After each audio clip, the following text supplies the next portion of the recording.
Package is kind of cheesy, but this is what it looks like. It uses fiber optic technology and LEDs, so you can see. Got 3 modes. Got just on all the time, strobing, and got flashing every second. Basically, you just need to take your old shoelaces off and insert them in. And if you have small feet, you should be able to make the loop.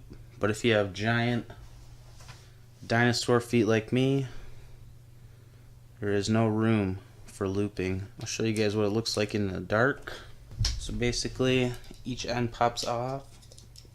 You're just left with this. Okay, shoelace off. Now you just insert it just like you would a shoelace.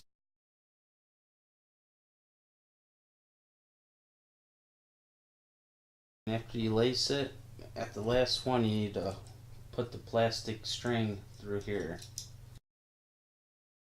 There you go.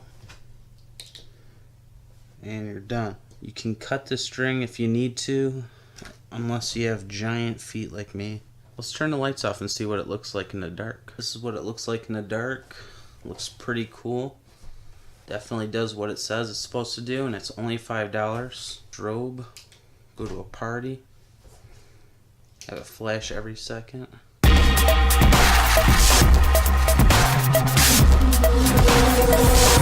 I guess I have to say this product works and looks great. It does what it's supposed to do, and it's only $5. But if you're looking for some light up shoes, you can basically buy these and make any shoes light up. Save yourself some money and buy these. Now I'm not sure exactly how long these last. It says it lasts 40 to 80 hours, but I don't know how accurate that is. They are LED lights. I think it lasts longer when it's on this mode here. I'd recommend this product to anyone. Thanks for watching. Like, subscribe. Have a nice day.